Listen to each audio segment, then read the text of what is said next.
Hey geometry geniuses, we've made it. We're here. We're doing it with trig ratios in 8.3. In this section, we'll be learning about the three basic trig ratios, aka trigonometric, how to find side lengths and angle measures. We should be able to use the three ratios and see how we can solve for side lengths in right triangles, also solve for angle measurements, and solve applications that use these ratios. This section's great. It comes back a ton, especially if you're heading towards pre-calc. What's important here, if we know certain combinations of side lengths and angle measures of a right triangle, we can use ratios to find the other side lengths and angle measures. So this is helpful because if we're dealing with a right triangle, like so, we're allowed to be given not very much information about the triangle, but we're still allowed to say that these ratios hold, where if we're dealing with sine of angle A, we could say that this is equal to the ratio of the length of the opposite leg from angle A over the length of the hypotenuse C. So if we look at this situation here, if we were, imagine, standing in angle A across from us, so the opposite in this case would be A, and the hypotenuse is still C, same as it ever was. And this is where you might have heard of SOHCAHTOA from way back when, where if we're dealing with sine, this is equal to the opposite over the hypotenuse. Pretty cool stuff. If we're dealing with cosine, the ka part, if you're familiar with that, cosine of angle A is the length of the leg adjacent to angle A over the length of the hypotenuse. So imagine again we're standing in angle A, the leg that's adjacent would be B, and then we take that over C, the hypotenuse. Tangent, aka tan,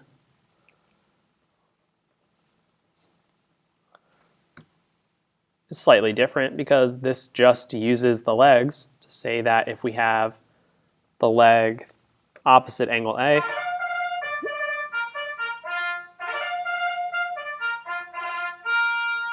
if we take that over the leg adjacent to angle A, that's equal to the tangent ratio of A over B. Pretty simple stuff. We can abbreviate the trig ratios as follows.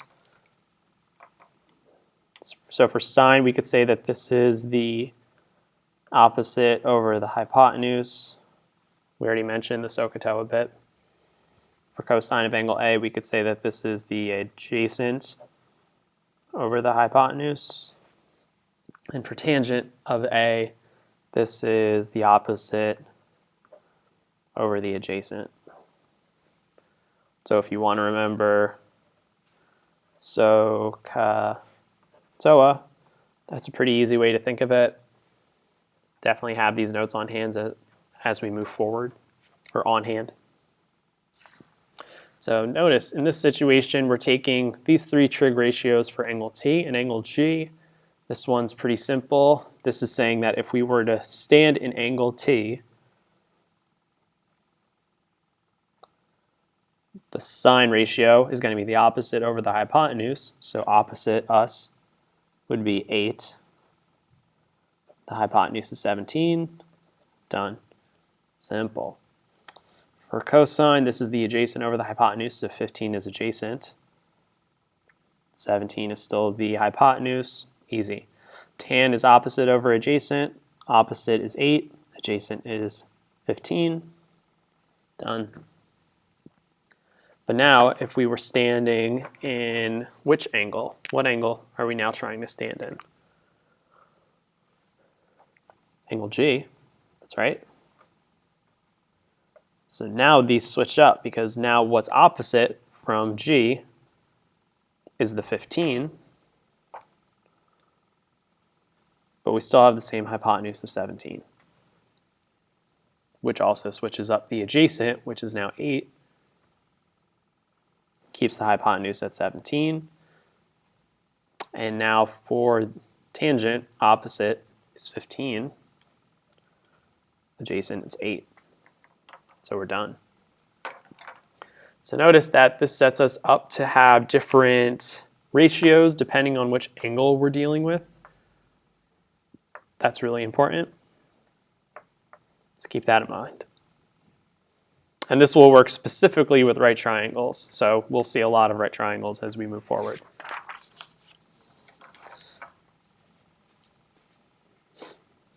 Take a moment. Actually, no, I'll walk you through some of these. These are tough. So now we're using the trig ratios to find the lengths. So imagine that we're trying to solve for W. We only know a little bit of information about this triangle. We know this angle is 54. So just out of curiosity, sometimes just writing out what you know is important. So you know sine of 54 should be equal to W over 17. We're not always going to run and be able to say sine is going to work, but in this case we can. So how can we go and take this further and solve for W? What you think? If we multiply both sides by 17, we can break down that fraction. You have a calculator on hand, right? Because we'll need one for this.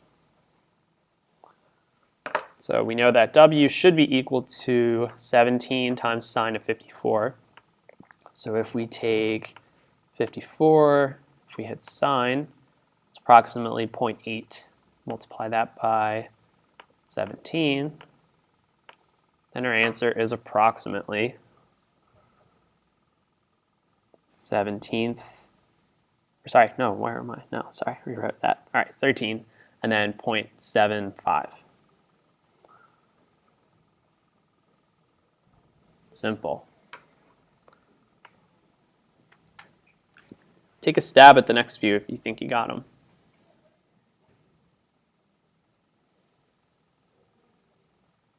So you have some options here since this is a right triangle. You have the 28. You could just hold on to that and use that to try and maneuver your way through what you're working with. You could also back out to here and say that this is going to be 62 degrees.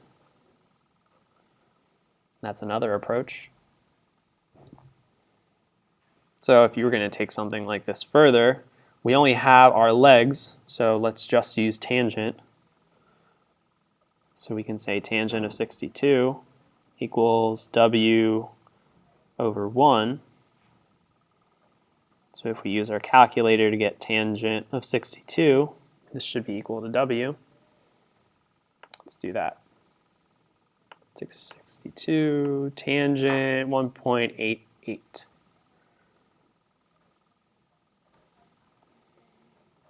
Approximately 1.88 units. What about the next one? You got that?